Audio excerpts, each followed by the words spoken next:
I'm not Matt, but given this is the easiest chairing gig throughout the whole conference, I thought I'd take this one, and easy because of the stellar platform that we've got. So this is picking up the pieces, the quality, the effectiveness, the focus of the responses to the crisis. So I'm joined by Matt Copeland, who's head of policy and public affairs at NEA, fantastic at a thread, the source of anything useful or coherent that I ever say anywhere. We've got Buckland, who's a great friend of NEA, advisor at Bayes, Number 10, Treasury, lots of places, Flint Global and Policy Exchange.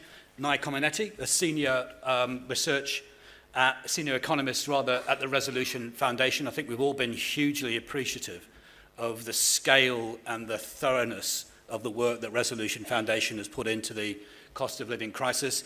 And last but absolutely no means least, Caroline Flint, the chair of the Committee on Fuel Poverty for England, former MP for Don Valley, Minister for, let me guess, Housing, Employment, Health, Europe, others, more than that.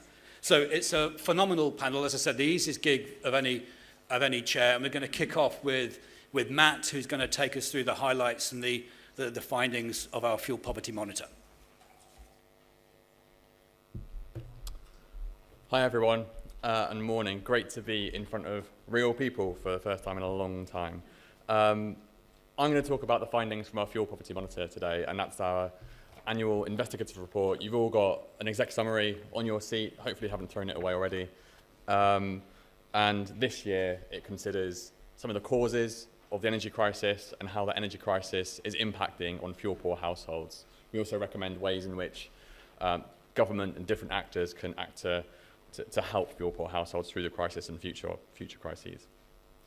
The insight that I'm going to share comes from a call for evidence where 119 of our stakeholders responded to that call for evidence, including many of you here today.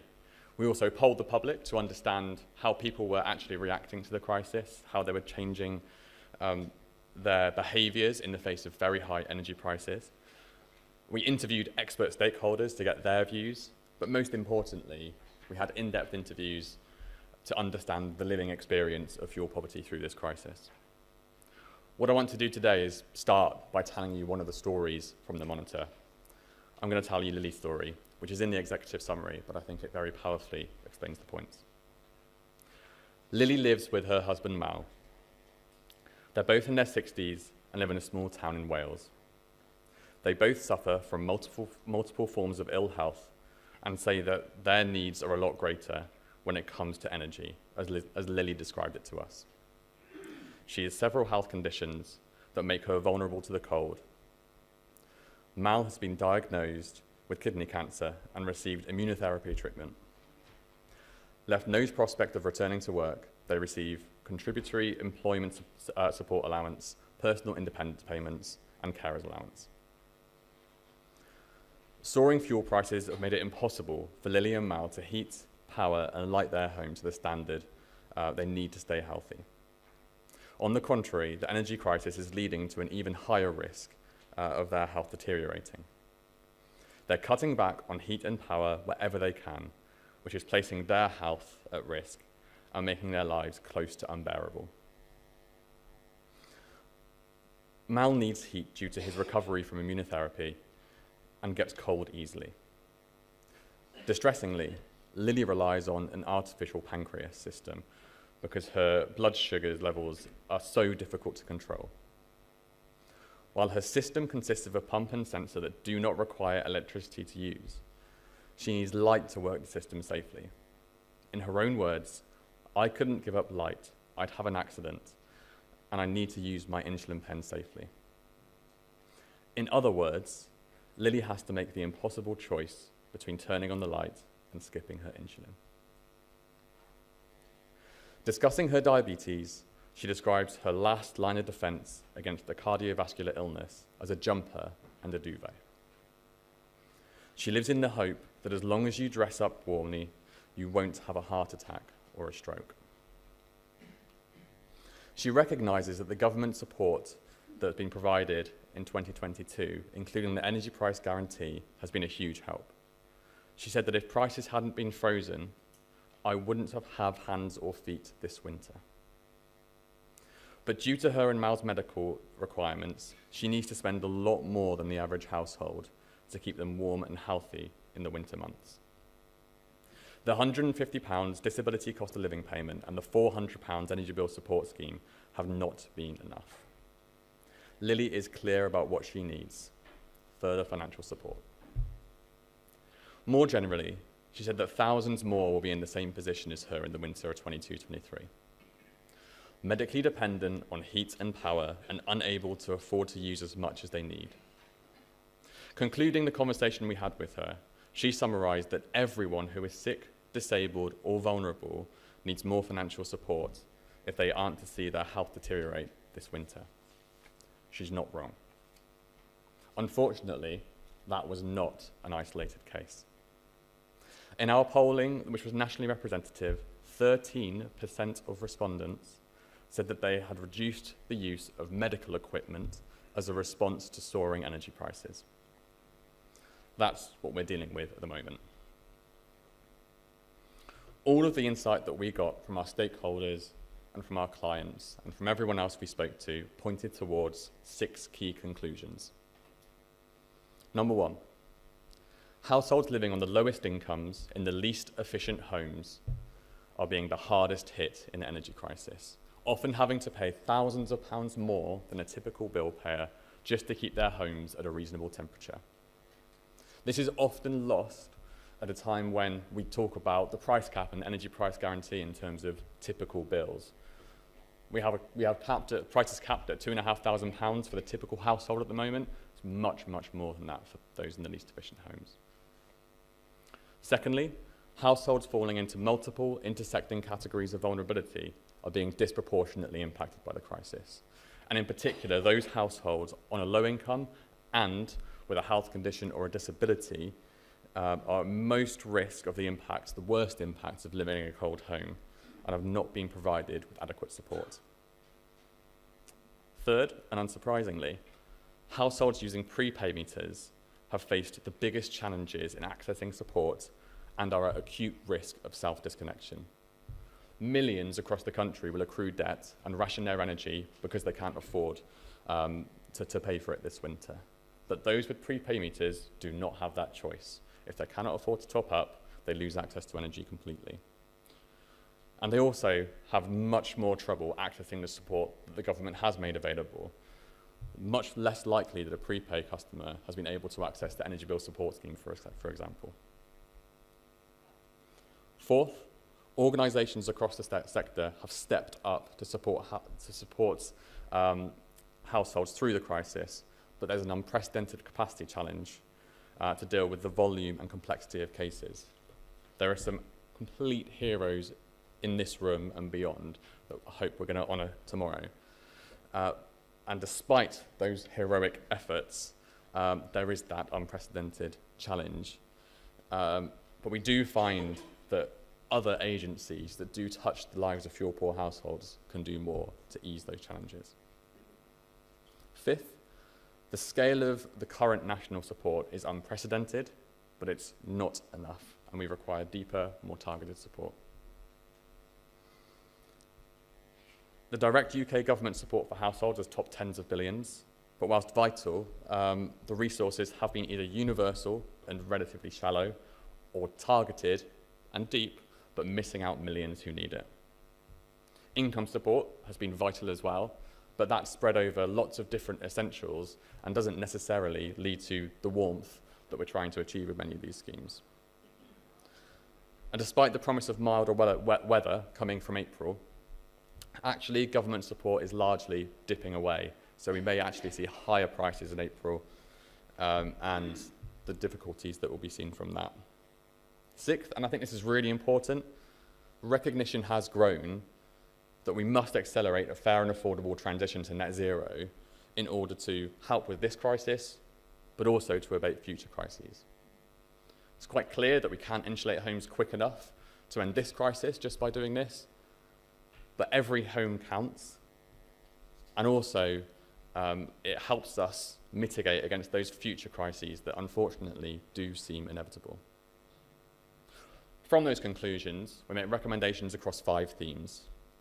Better identifying households that need the most support, providing specific support to prepay customers so that self-disconnection can be minimised in the short and medium term, ensuring that those affected by the crisis are prioritised for future support, providing support for fuel-poor households from organisations beyond the government, and accelerating a fair and affordable transition to net zero. I'm not going to go through every recommendation you'll be thankful for, but I will use a bit of time to talk about 3 really important ones. Firstly, we just have to get better at providing support for households who do not receive means-tested benefits. We can achieve this through universal support, but it's very expensive to do so. So targeting has got to improve. Millions are struggling but are outside of the social security system. And the UK government does have the powers to identify low income through income data from the HMRC. We can identify medical conditions through certain disability benefits and the Priority Services Register, maybe even NHS data. We can identify more households who are on a low income or vulnerable to a low income through looking at carers allowance. And we know that prepay customers are very at risk during this crisis. The UK government must get more comfortable at using these powers. And if they don't, we'll either end up in a situation where universal support is provided but not deep enough, or millions will continue to miss out on that deep targeted support that is offered. Secondly, we have to devise a plan to significantly reduce self-disconnections. And there are 4 ways in which we think this can be done. Firstly, by trying to reduce the number of legacy prepay meters out there. There's 2 main ways we think that can be done. One, by trying to reduce the installation of prepay meters through a moratorium on forced installs this winter, but also by prioritising the smart meter rollout for legacy prepay customers. But also address the price structure for prepay customers, which means reducing the standing charge for prepay, but also reducing payment differentials, and that's prepay and standard credit, which we need to address. We have to address the debt burden for prepay customers as well, often with a debt, and that debt just really adds to the unit rate that they're paying, having to pay much more for their every unit of energy. And the government could help with that through a debt repayment matching scheme. And last but not least, securing a lower price for struggling households in the energy market. And we think that can be done through a social tariff, and I think we'll hear more from that in the next session. I can't finish this little speech without talking about energy efficiency. And there's 2 things broadly that need to happen in order to mitigate these future crises. We need bigger grants for more people that are targeted at fuel-poor households urgently to accelerate that fair and affordable transition to net zero. But we also need tighter minimum standards for landlords, whether private or social landlords, to ensure that those who do not have the agency to upgrade their homes can depend on their home being EPCC by the end of the decade. Really pleased that this report has been welcomed by the Minister already in government, and that we will continue pushing it through different avenues, through this conference, through our discussions with ministers and Ofgem and BEIS officials. There's lots to be done, but I'm sure we can achieve it. Everything I've talked about there, I've skimmed over really, but they'll be addressed in depth in other sessions of this conference. So thank you for listening to me. I'm really looking forward to the rest of the speakers today. Thank you.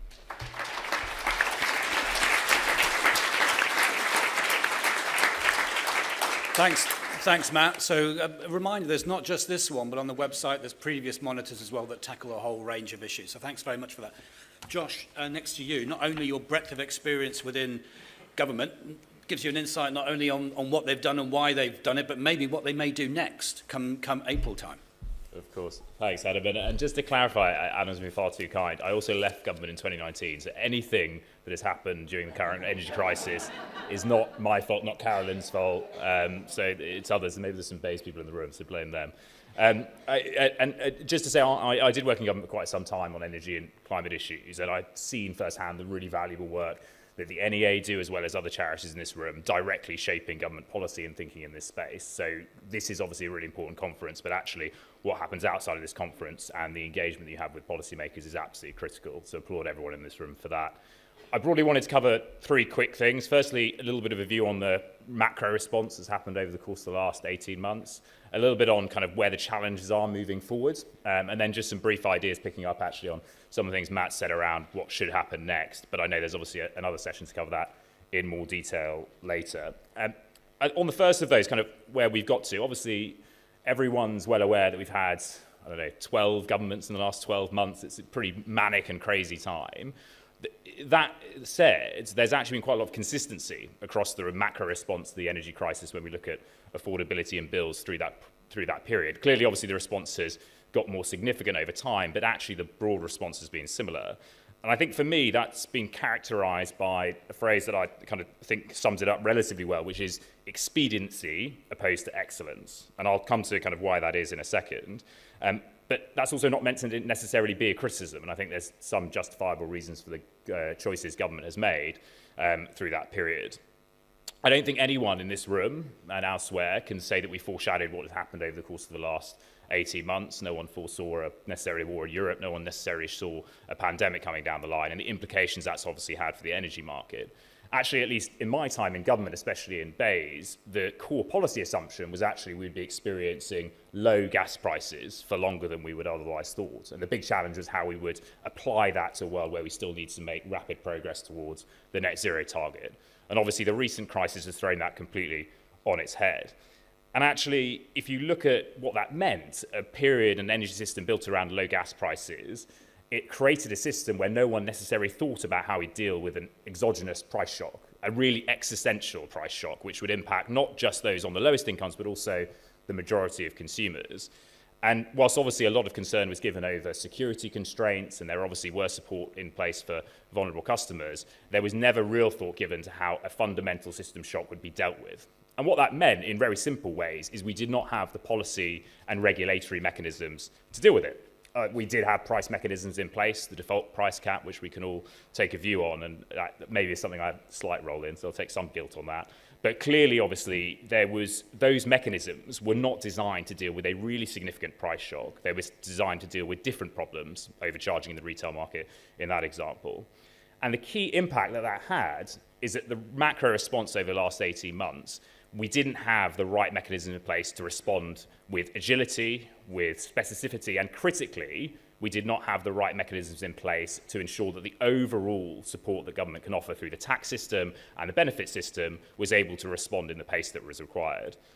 And actually, if you take a step back, I know my old colleagues in the Treasury would not wanted to have done what Matt has described, which was effectively a universal response supporting all bill payers. They would have wanted to do something that was much more targeted, but they didn't have the tools in place. Existing proxies in the energy system, we talked about the warm homes discount already today, is not sufficiently broad and sufficiently deep.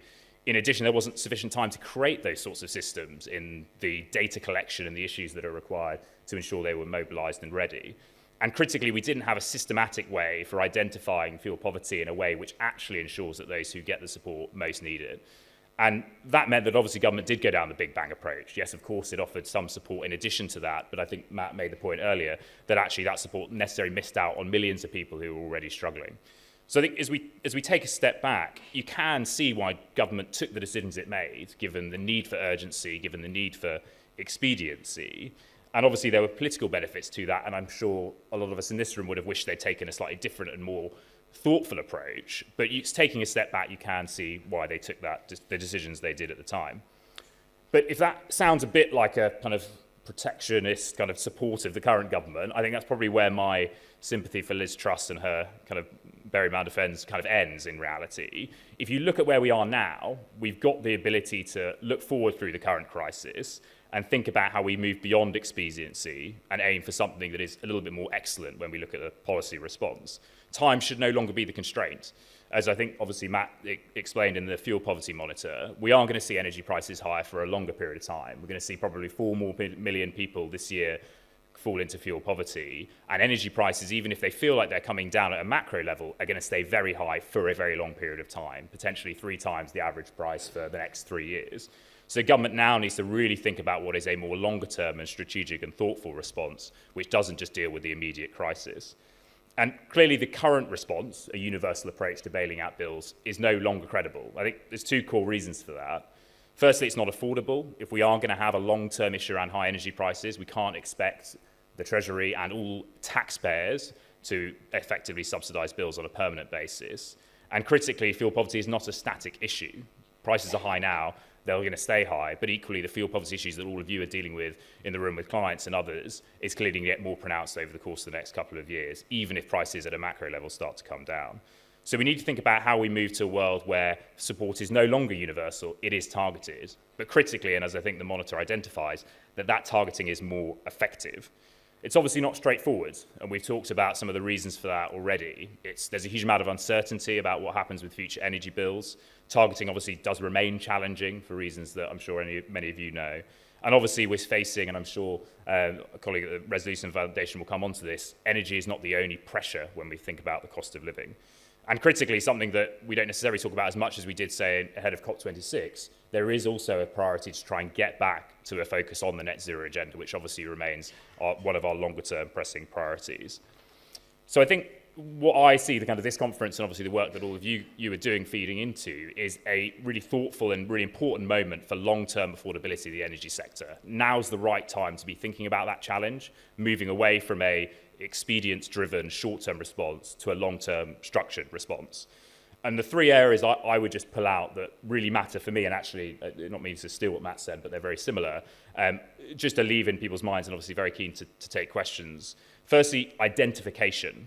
Government, I know there's some officials in the room, know how hard it is to get the right data sets to the right spaces to ensure support is targeted in the right way. There's legislative legal restrictions on it, there's practical administrative issues, the suppliers in the room have a really important role to ensure that the actual processes work effectively, and we've seen some of the challenges already in some of the schemes that have been put in place in the immediate term. Identification has to be the big priority for us as a sector over the course of the next year to ensure we are getting the support to where it's needed. Secondly, affordability is not a static and short-term issue. It's a structural issue, and we've heard quite powerfully from a number of people in the room today about that already. So we need to have schemes that are not short-term, that are long-term. A social tariff scheme, potentially quite a significant intervention, but that should be structured with the long-term in mind. It shouldn't be something that's short-term. It's something that actually fundamentally changes the level of energy affordability for those who most need it.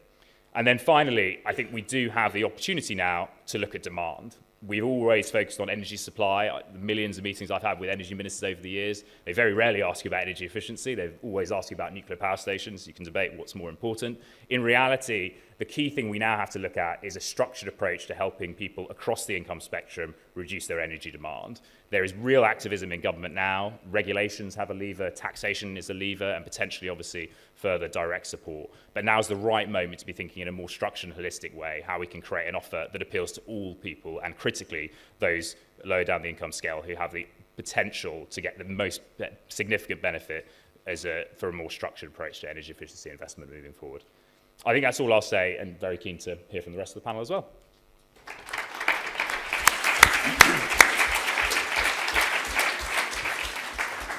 Thanks, Josh. I thought it was really useful, actually, to characterise that expediency and excellence, because so much of the input that we have in this hall are the consequences of that balance of choosing expedience over excellence. And if excellence is next to the choice, then we've got a great way of feeding into that. So, Nye, over to you. And one of the things that both Matt and Josh have picked up is this kind of tension of breadth and depth. The sheer number of people impacted and what the solutions for those are, but the depth and severity of certain people caught up by the cost of living crisis. Thank you very much. Hello, everyone. Thank you very much for inviting us to take part in your conference today. I've really learned a lot from the sessions I've been listening in to. That's me. I'm from Resolution Foundation. We're a living standards focused think tank, and we're in the middle of a living standards crisis. So that means we're spending lots of time making charts. So that's what I'm about to show you. So I would love to be able to do this without charts, but I just cannot. So that's what we're going to be doing now.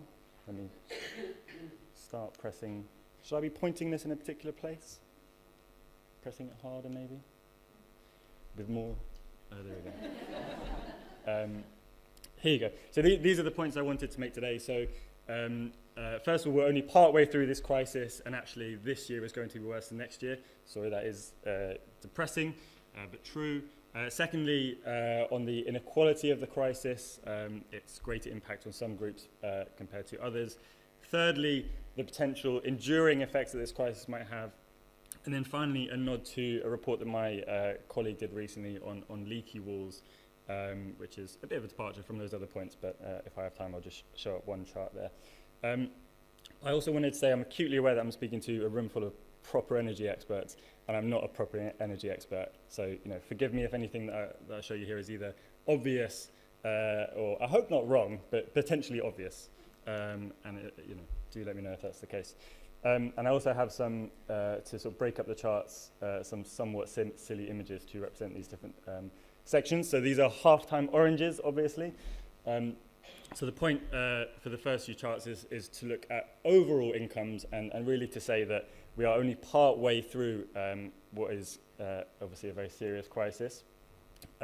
This is the obvious energy chart, which I'm now feeling a bit awkward about, but you'll obviously be all aware that wholesale gas prices are falling, and I think that is being reflected in the sort of tone of the news coverage of the crisis. Everyone sort of feels like, okay, we're moving past the worst of it, but retail prices are increasing, and that's partly to do with what we're doing in policy, but also there are lags here as well in terms of how retail prices are set. So that's the most obvious point to make. This is a cost of living crisis, fundamentally driven by energy, and energy prices are going up.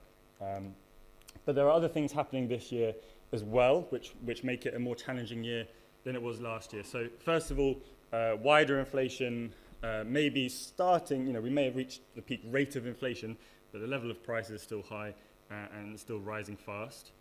Secondly, housing costs are rising this year, we think. And I should say there are a lot of projections that we're doing here. So, this is our best judgment based on the data we have available to us. But I think we can be fairly confident in what we're saying here, which is that housing costs are rising across all tenures. So obviously that's happening for mortgages given rising interest rates, but that's also the case for social renters as well. Social rents are linked to inflation. And then private rents as well seem to be going up a bit faster at the moment. And thirdly, rising taxes. So personal tax thresholds have been frozen, which is worth about £700 for the typical household relative to had those thresholds risen in line with prices. So it's not just energy, other factors are contributing to falling incomes this year as well. What does this mean? This is probably the biggest and scariest chart I have to show you. So this is the growth of median incomes after housing costs for non-pensioners, annual growth that is. So I've got quite a nice long time series here, so we could probably spend a long time talking about the various things that happened in the 70s, 80s and so on that have led to quite big changes. But obviously I would like to draw your attention to what we're facing up to at the moment. So the two sort of rather scary looking red bars at the end there represent what's happened this year now and the financial year we're heading into. And I think the key point to make is that the 2023 projection that we have is worse than the one we have, than what we think has happened this year. So in 2022, 23, we think median incomes fell by about 3%. Next year, that's going to be 4%. And that's really, those numbers are really big.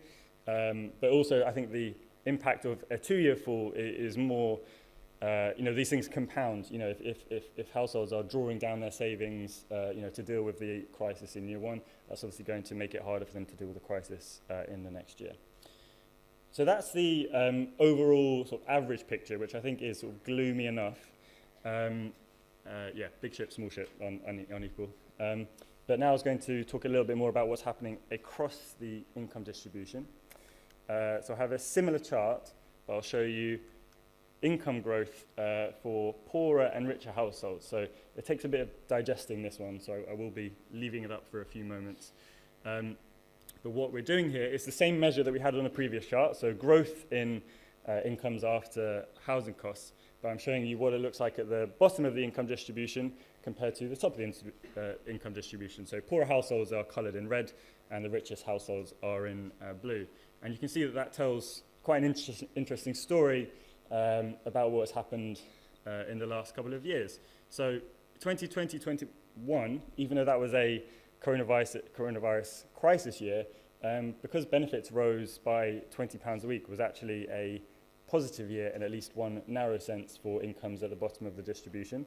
That £20 was then removed, which basically explains why you have such a negative picture the following year.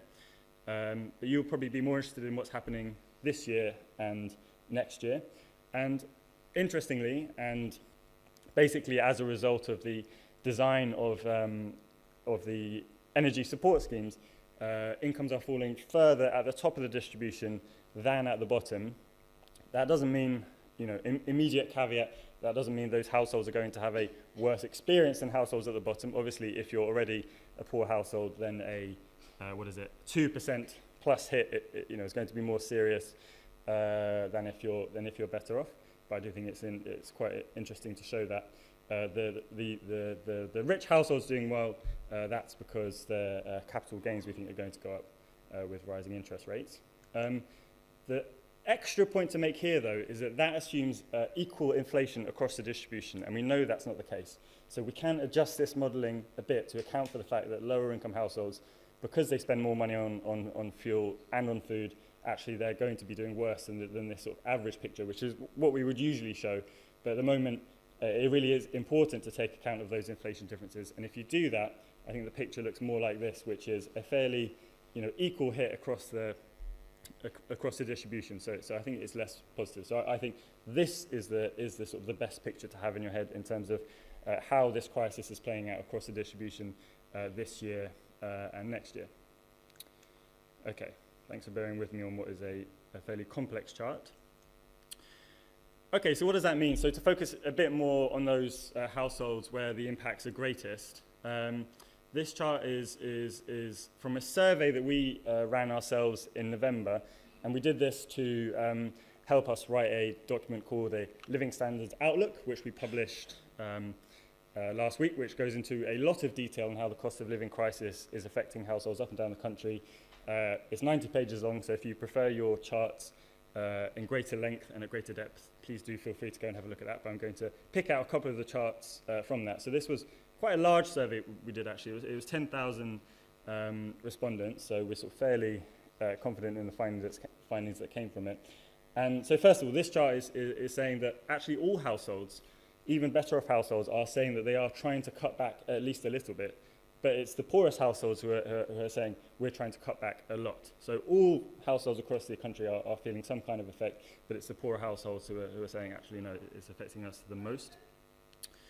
And then to go into that, to offer a slightly different way of looking at this idea of the more severe impacts, we know that some families are saying that they're not able to afford certain important essentials. So here, I'm showing you a list of different items. So it's things like keeping up with bills, making insurance payments, replacing electrical goods when they break down. These bars are showing you the situation before the crisis. So this is from the DWP's household income survey from 2019 to 20.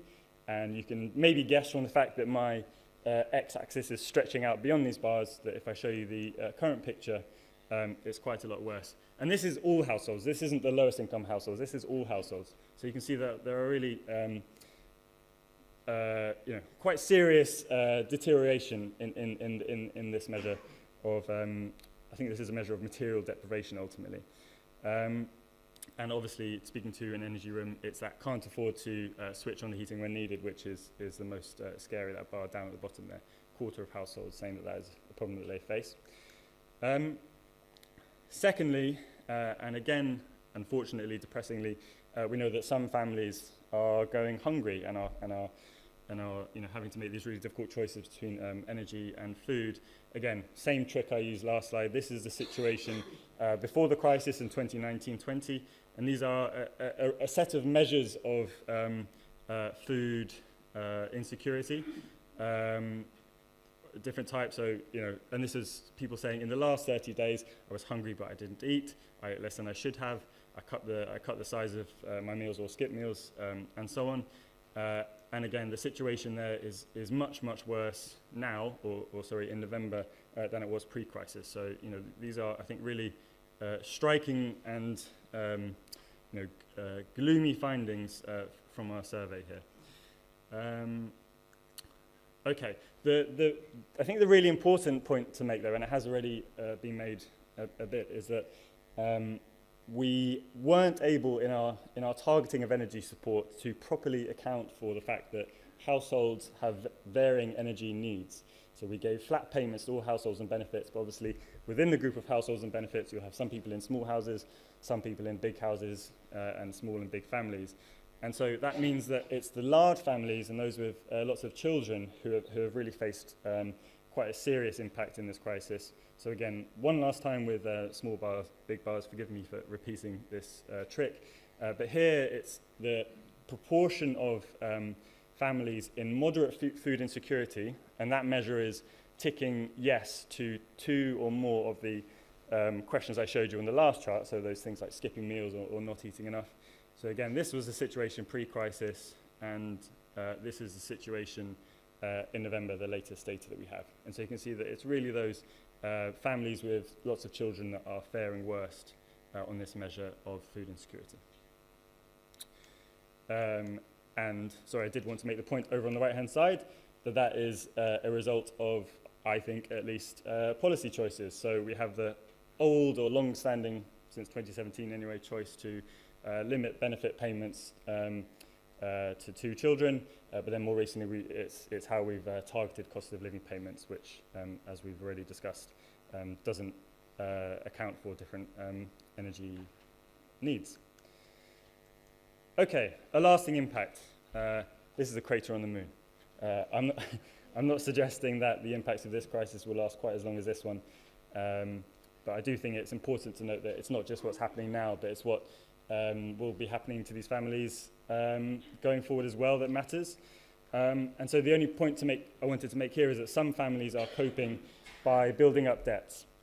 So this is the proportion of households who say that they are recently they have missed 1 or more payments of a priority bill. So that's an energy bill or a council tax bill.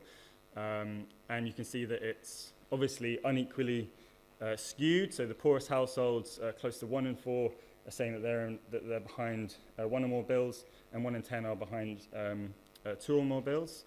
And that's concerning because we know that has immediate impacts for people's health. So this is something that we asked about in our survey. So this is asking if the respondent is constantly under strain, which is obviously measuring someone's mental health. And you can see that there's a very, very clear relationship between whether someone is behind on their bill or not and whether they're feeling constantly under strain. That rises with the number of bills that someone says they're behind on, but also across the board, people are feeling more under strain. So again, that theme of the crisis is affecting everyone, but it's affecting some households more than others. Okay. Leaky Wars, and this is my silliest picture, and I now feel like this may be tonally a bit wrong, having shown you 12 quite serious slides, but you'll have to forgive me. And this is just to plug my colleague Johnny's report, where he argues that we should really be focusing our energy efficiency attention on walls, because he argues that is where the biggest problem is in terms of energy efficiency. And he made the bold policy recommendation of mandating. He said, we will mandate this. Usually, you write these policy recommendations and you think, oh God, do we really want to make? But he said, yes, he bit the bullet, and he says, we're going to make people make these improvements. But we would want to offer financial support via a means test. So I'll be happy to tell you a bit more about that. But yeah, walls rather than roofs. That's the key point of that report. Okay, I won't repeat all these points again. It's just my summary from the talk. So thank you very much.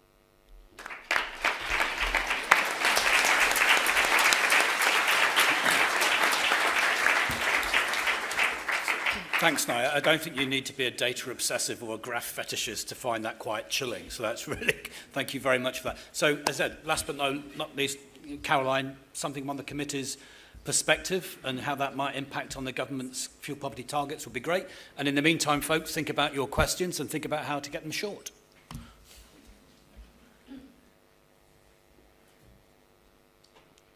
Thanks very much, Adam, and it's great to be here today, and thanks to Geraldine and Dominic for your insightful views from both your lived and living experiences, and it was really good to hear that, and it's good to meet other people at this conference today as well. Fuel poverty isn't something new that governments have attempted to tackle. I think for about 2 decades now, we've had successive governments supporting a goal of reducing fuel poverty, and in their own ways, that is echoed by the devolved administrations as well. There's also agreement across UK policies about the UK ambition to reach net zero, and that achieving net zero requires substantially warmer homes, which in turn reduces fuel poverty. There is widespread agreement that this period, and this has been illustrated by earlier speakers, this period of exceptional energy prices threatens to exacerbate fuel poverty and creates a general affordability concern across the whole of our society. So on one level, it is positive that we actually do live in a country that is not in denial about the challenges of fuel poverty or the very existence of climate change as an existential threat. However, even before this present crisis, reducing fuel poverty was proving difficult to solve.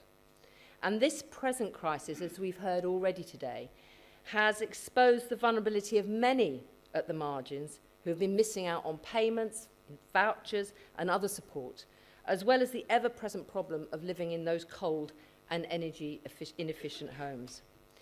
And the scale of this challenge, and again, Nye was saying this just before, may continue for some years ahead. And it reminds me that energy is fundamentally an essential to life product, just like clean water. And that is why energy needs to be a highly regulated market, requiring high levels of investment going forward to ensure both affordable but also sustainable energy across all our nations and regions. Now, I was an early advocate of the energy price cap, but the price cap was never conceived with today's circumstances in mind. It was about fairness, a response to consumer bills failing to track falling wholesale prices. It was never intended to eliminate fuel poverty. And it's difficult to foresee any future scenario that does not involve regulated prices and price support from government in the coming years.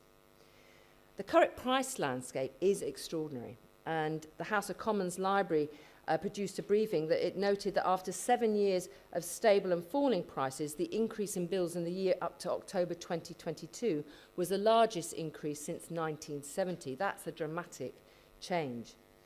But these extraordinary prices raise a broader question of affordability for many families, which goes beyond what we would all consider the fuel poor and vulnerable. The government imposed a general £2,500 affordability cap for the typical household on top of an unprecedented energy bill support scheme, and alongside that, cost of living support payments. And I think today it's about what have we learned from this experience.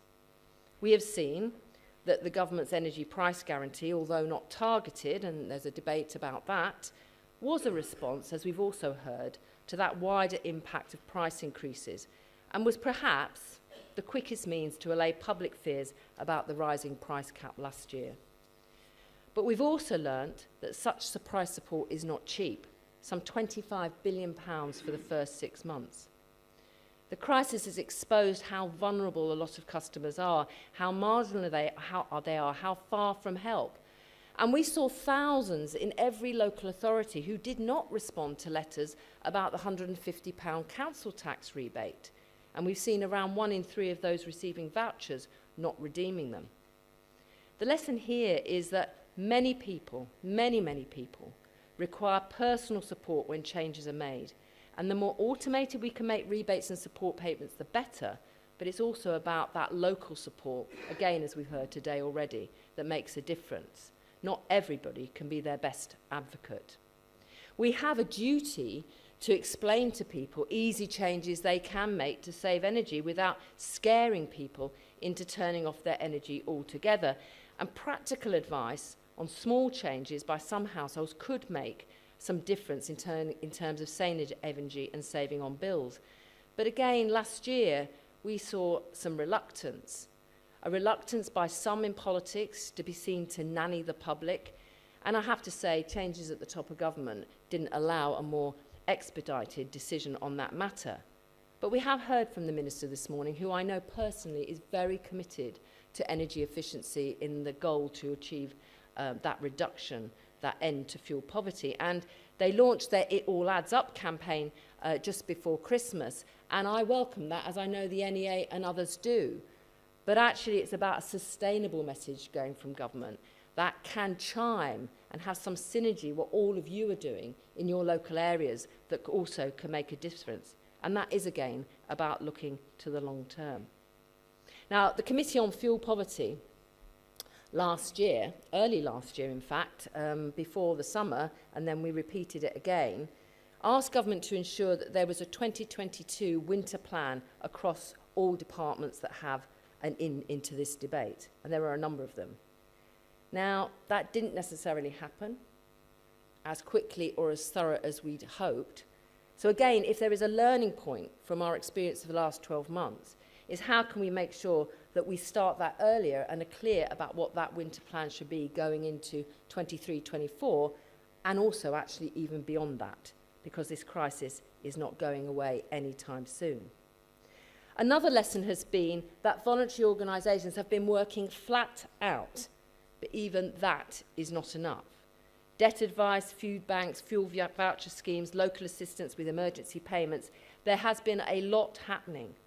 But the evidence suggests that this is very labour intensive. And in fact, in discussions around the redeeming of vouchers, again, what has come across from lots of different organisations is that maybe sometimes behave in a way that those developing policies and delivery mechanisms aren't always taken into account. I was struck by a caller I was on, I think it was Help the Aged, who said that a lot of the people that are coming to them are holding these vouchers, older people, because they're thinking, I want to save them up to redeem them when things get really, really tight. Not that they aren't tight already. Or actually, as was picked up, I think, by Dominic in his contribution earlier, that actually to take the voucher somewhere to get it redeemed is not that easy for some people. It's not that easy to access somewhere who's going to be able to redeem that voucher. And actually, even in just going to that place, there's a cost involved for lots of people that now more than ever, they're quantifying whether that's worth paying out for. So again, I think we really need to think about how we can really learn from some of the experiences to maybe fill some gaps and add more into this discussion going forward. The Warm Space Initiative is another approach. But I think probably the jury is out as to whether these initiatives are actually working as much as they might be for as more people. Are many people taking up the offer of a warm community centre or library to help reduce their bills? If they are, why are they doing it and not other people doing it? So again, I think it's a learning process in this as much as anything else. We've also heard today, and we've seen it in some of the data that's supplied through Ofgem as well, that there have been variable standards of customer support from the energy companies. Some moving, forcing people onto prepayment plans or prepayment meters, some having a poorer take-up of vouchers in their areas, in their customer base. Now, Ofgem does need, and they were talking about this only on Monday, the chair of Ofgem, they do need to focus on what minimum standards of good customer service really means across this industry and how we can make sure that there is less variability across this sector. There's always going to be something that goes wrong. Perfect isn't what I'm asking for here. It would be nice, but we want to reduce the variability across the sector in helping people and supporting customers. And I think there is a really big issue around the prepayments meter situation. Again, along with others, the Committee on Fuel Poverty were highlighting this concern that a consequence of the high prices would be more people put onto prepayment meters, and the evidence is that has been the case. The risk of self-disconnection is real, and anecdotal evidence suggests that as they respond to damp and mould worries after the Rochdale tragedy, social housing providers are finding more homes where the ambient temperatures are lower than 16 degrees. I've heard from workers going into homes that are actually touching the walls, going to your point about Leaky Wars, and just feeling how cold it is. The walls are never warming up to a point in which it's fit to live in. And we know that that affects health. So energy efficiency must be a priority. And research across England and Wales finds that more than 10 billion could be saved on energy bills each year if only cold leaky homes were upgraded to higher standards. Now, 2030 is a long time to wait for your home to reach an EPC rating of C. And social housing providers, we know, scrape together capital each year to look at what they can invest into building new homes. But perhaps, maybe for the next 2 years, we need to ask if the priority is to invest in the elimination of cold homes as a better use of resources than building many fewer new homes. These are difficult choices. But when you know you've got housing stock where people are really now suffering from cold, I think there's some of those discussions that maybe need to take place. And if warmer homes are not a priority today, when will they be? And that includes the private rented sector, where fuel poverty is twice as likely to be found. I understand all the arguments, we've heard some of the arguments, about what might happen if there is more pressure put on landlords to make their homes warmer. But I think this debate has been going on for many years. In fact, I remember at my time as housing minister back in 2007, 2008.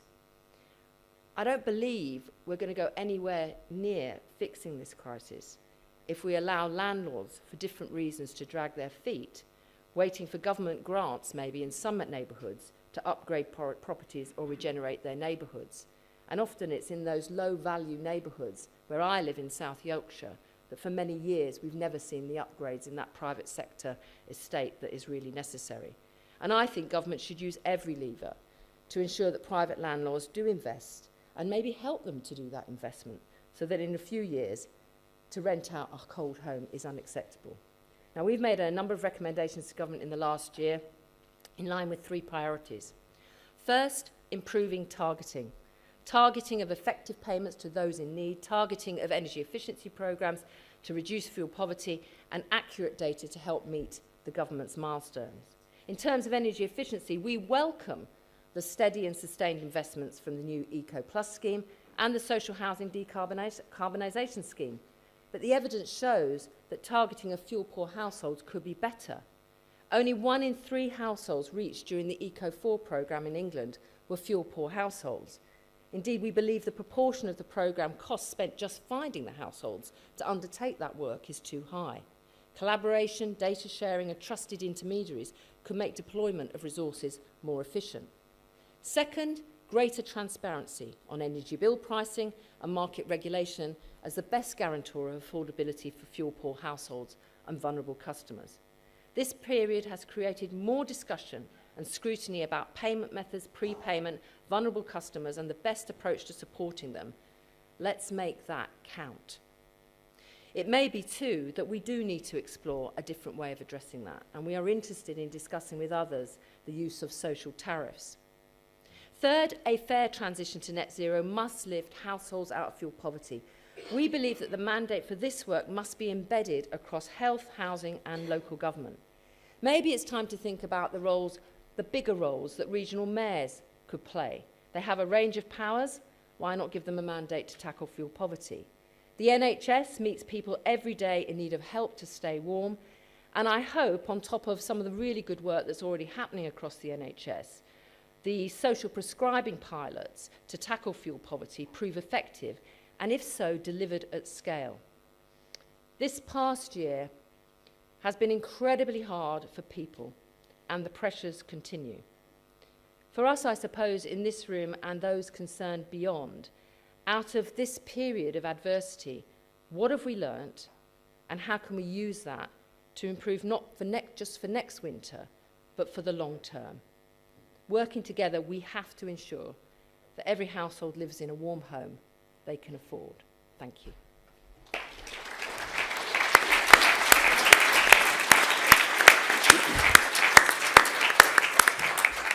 Thank you, Caroline. We've got about 15 minutes. So if there's any questions, kind of put your hands up, and there's a roving microphone running towards you, I think. We're going to pick up the microphone in a minute. Is there a microphone? Yeah. Yep, cool, excellent.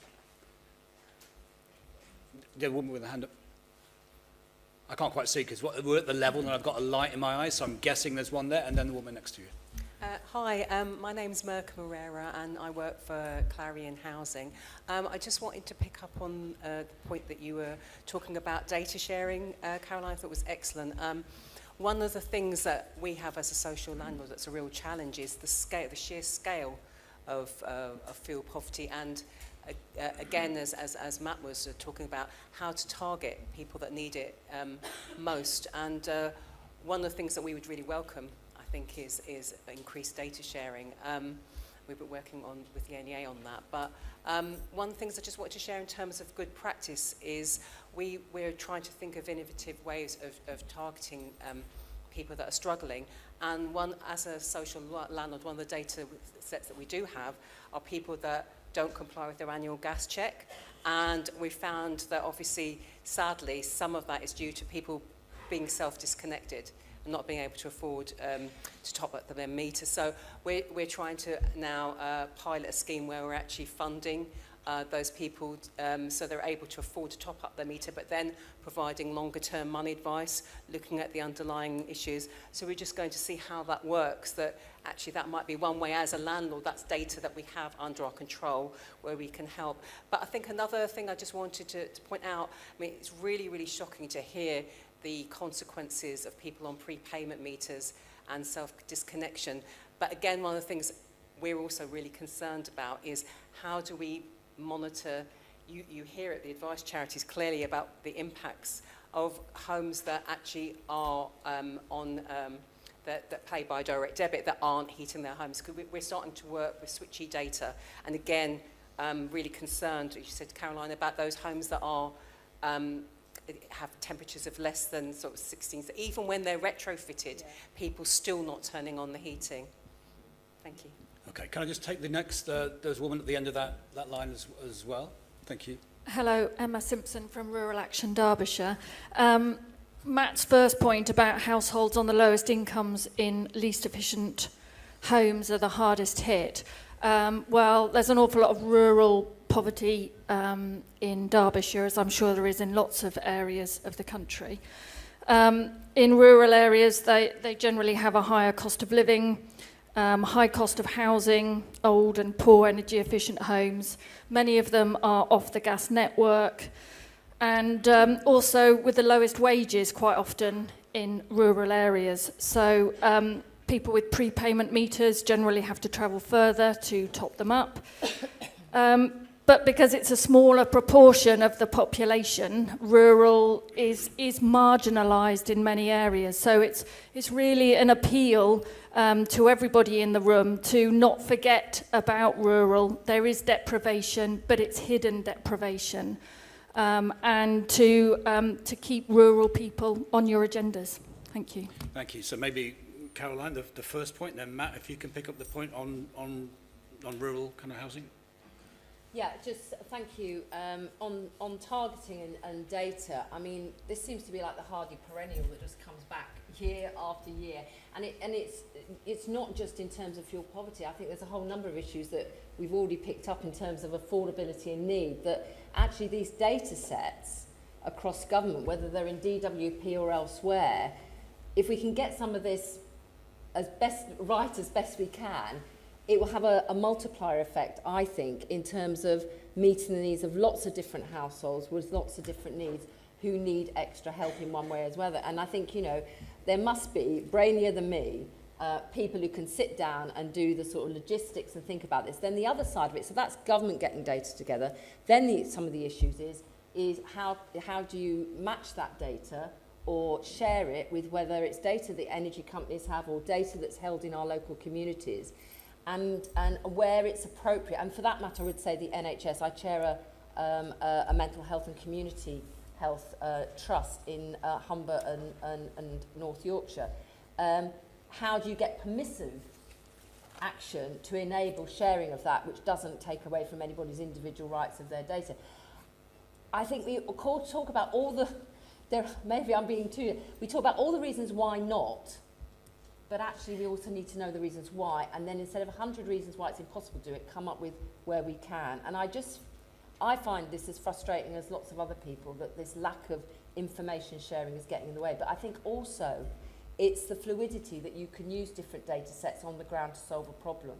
So you're never going to necessarily, if I think about Doncaster where I live, in some of the neighbourhoods that should be, you know, really we should be fixing the problems with their properties, you're never going to get one street that fits one criteria for one of the schemes in government. So again, I think there's been a bit of move on that actually in recent iterations, but if we could have more fluidity going through some of those schemes in an appropriate way, I think that might help us to basically go into a neighbourhood and do a neighbourhood better than we are. And again, I know local authorities work really hard to do some of this work on the ground with housing providers to flex where they can, but maybe some more of that we could go at pace in a better way and get more homes done. And on rural households, I totally agree. Rural inequalities are significant. Living in rural communities makes it much harder to top up your prepayment meter, as you said. Lower incomes, leakier homes, particularly leaky homes, being off the gas grid as well, and only being able to use often very expensive fuels, having to fill up a big tank at a time. All these things add up, and I think plays into our second conclusion about intersecting categories of vulnerabilities, and rural off-gas households absolutely fall into that. I've only been able to present and put down the exec summary on your seats today, partly due to environmental considerations. But if you look on our website, you'll see the full report, and there is a bit of a section there on how this impacts rural households, so absolutely not forgotten. And in our recommendations to government about identification of households that need support, rurality really does come into it, and particularly those off-gas households who also have a low income. So I completely agree. And we're trying to find ways to make sure that rural households aren't left behind. I know that everyone likes the prepayment meter question, but I'm going to defer that to the next session, which is on the retail market. So we'll log it and we'll come back. There was a previous question, maybe for Naya and Josh, which has left the screen now, which is about what government needs to do, what its priorities need to be to get its systems and its data and its thought process in place in order that it can tackle both to what you both spoke of, which is a crisis which has got some length yet to run. What do you think they need to do in government, maybe from the data side? Well, I think there is definitely, you know, an ambitious, well-designed policy that could be created by working closely with HMRC, and you know, it would be difficult, but it could be done. We did it with the furlough scheme. You know, civil servants in a matter of weeks were able to do something really impressive. We published a paper on what a social tariff scheme could look like, where we pointed out that not all poor households are on benefits. You miss out quite a large chunk of the poor with that bit of the means test, and also you fail on this problem of allocating resource to those who have bigger houses to heat. And so we've got lots of detail in how we would do that, where we would rely heavily on the PAYE system to know what's going on at the household level. But I should say the cost of living payments could be improved without any data trickery at all. We just think if you linked it to the household type, so for example, you know, £600 for your first adult, £200 for your next adult, £200 per child, you know, that would create a nice metering of those payments by household size. So I think there's some really obvious things you could do to improve even before you come up with the better, fuller solution. And I guess, Josh, what are the steps to excellence? No, so a couple of things I'd add, I agree with Knight. I think kind of having a clear target date, the thing with the timing of the immediate crisis has been they have had constantly to reassess. We've now hopefully, especially if they lower the EPG from April, we've got a period where energy prices are effectively locked the next year. So April 2024, we should have a much more structural answer to energy affordability. That should be the focus. The other key thing that happened in the period of the pandemic was the approach to governance. Having a clear vaccines task force is a really good way of bringing together private sector innovation combined obviously with government departments. So some sort of governance structures to ensure that that's created in a coherent way is absolutely critical. And then finally, I think the other thing is thinking about the wider reforms that can be made. So we're obviously going to come onto the retail market, radical reform of the retail market to work out how actually suppliers and consumers need to interact in a better and more affordable way. Combine them potentially with some wholesale market reform, breaking the link between gas and electricity prices is another thing which actually could potentially really benefit low-income households. So those are the sorts of things we should be thinking about, not just obviously on the narrow issue around kind of pricing. So we've got time for a couple more questions. A very distinguished man with a beard in the second row, and Teresa as well. Thank you. The man with the beard is Rob Howard. I'm a consultant in public health, and I'm also a trustee of NEA. hence distinguished, yes. There's been a lot of talk today about those links between food and fuel. And it just struck me that when Caroline was talking about the interesting idea about mandating safe homes, we mandate safe food. So if a small, medium-sized food business wasn't providing safe food, we wouldn't say, oh, well, they probably can't afford it. We'll kind of let them off. We force them to do it or we close them down. Maybe if we conceptualize it like that, I'd be interested if the panel thought conceptualizing it in that way would have more traction with ministers who, were concerned about nanny status and all that kind of stuff. Thank you. Can we get Teresa's question? Then we've got a couple of minutes, so hopefully we'll get a... Hi, I'm Teresa Purchard. I'm a board member of the Northern Ireland Utility Regulator. I live in Edinburgh, and I've worked in England and Wales. And I wanted to ask the panel about devolution and whether that is helping or hindering getting stuff done well.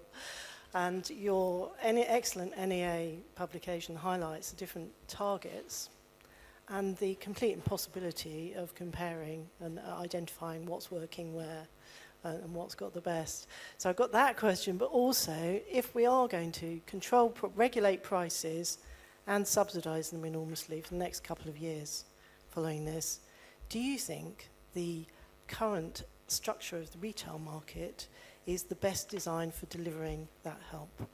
And has the time come, and I know somebody put up a question around, I wouldn't use the nationalisation word, but actually to have a delivery body to deliver the social assistance that takes it away from these inconsistent retailers that don't have a geographic base. So nice, simple ones to end with. We've got a couple. Nobody wants to go to lunch. We've got a couple of minutes. So it's going to be lightning fast responses to whatever aspect of those questions you want to pick on. I'm going to start with Matt and then come down the line. I'm going to start with devolution. I think in many aspects, devolution is really useful. Devolved governments often know their communities better than sort of Westminster. There are particular problems in Northern Ireland at the moment, getting money into Northern Ireland, for example. The UK government has found ways around that, but overall I think devolution is helpful, although I do think there needs to be some more working together, specifically on trying to align targets, statutory targets, fuel poverty, strategies, and all those sorts of things, so that all the nations are starting from that similar base, because at the moment some have a really clear head start over the others, in Northern Ireland in particular, having no targets, no strategy for fuel poverty. So helpful, but could be better. So on this issue around public health, I was public health minister, so I was at one time the nanny in charge of all these sort of things, and proud of doing that as well. But I think it's, on the homes thing, look, I do understand that there are arguments around the landlords debate. In fact, I'm meeting the Yorkshire and Humber representatives of one of the landlord organisations soon. But I also recognise the private rented sector is not all one size fits all. So there's something about how do we address some of this within this sector, particularly the worst areas of it. And there's always going to have to be a bit of carrot and stick in this, but we have to have a strategy to deal with it. And having been an MP for 22 years, I've seen various schemes, Pathfinder programmes and everything else. Unfortunately, in some parts of this sector, some landlords basically don't do anything to their properties. Often they haven't even got tenants in them. They're waiting for some regeneration scheme to come along, buy their house, and they'll move on to something else. We can't allow that sort of situation to fester in our communities. And I think there is a point about maybe talking more in the debate about the health implications. We wouldn't allow certain homes that are rented out to be rented out without certain health and safety provisions in place. We've got to maybe change the narrative a bit to explore that more within this sector. And of course think about support, but also you need to have some leverage and impact to make change happen too. Yes, like I said, we did bite the bullet in our paper on Leaky Wars. We said we would mandate it at the transaction level. So we think for private rented sector, that's fairly straightforward. And when in 2018, an energy expert will correct me if I'm wrong, we said you can't rent a house below EPC rating C, you can see that the number of private rented homes in that category falls off a cliff. So, policy really did work. Obviously, there may have been some kind of effect on supply as well, but we are fairly bullish that you can continue to force progress. We think the homeownership sector is much harder because people say it's not right for me, these measures, I don't want to do it, it's a hassle. And so that's why we think you need to be a bit more statist, interventionist. But we do set out in our paper how we would, via a means test, provide some financial support for that. So, yeah, we do think quite bullish action is needed. And just on the regulatory side, it does work, and I think kind of the evidence shows it. The key thing on the housing side is to make it long-dated regulation, so people have time to react, and critically, that it's not just a stick, there's also carrots in place, so that you think about the wider taxation system and think about how that impacts landlords. On the devolution side, arguably, I think actually devolution is a real positive when it comes to delivery because it does allow a wider set of trials that can be done, and also, therefore, the competitive element. It's safe to say, working with ministers, they always ask kind of what's Scotland up to on eco, and it's a very good question around trying to understand how stuff can be done better, both in terms of the devolution side, but also internationally as well. There's some really good work that's been done in Europe, so how that plays to policy is critical. And then finally, on the kind of delivery bodies nationalisation piece, I personally don't think actually nationalisation is the right answer for the companies. The key question actually is that I don't think those in government would be better at identifying and understanding and knowing what people in fuel poverty need. It's the people in this room that know that. So the critical thing for me is how government can structure itself to best understand the skills that you bring in and then align those and work with the companies to deliver. And that's where it's potentially some sort of delivery scheme, task force internally within government could be a good key part of that. But that doesn't necessarily mean that you need to change the way the companies themselves are operating. They just need to dock in to you guys in the right way. Fantastic. As I said, it's the easiest chairing gig in the conference, which is why I took it. Thank you very much. I don't know, Jess, whether we've got any announcements to make. What I would say before Jess announces is make sure you're back for the next session. It's on the retail market and vulnerable consumers. I think stuff's going on, so it might be an interesting panel to join.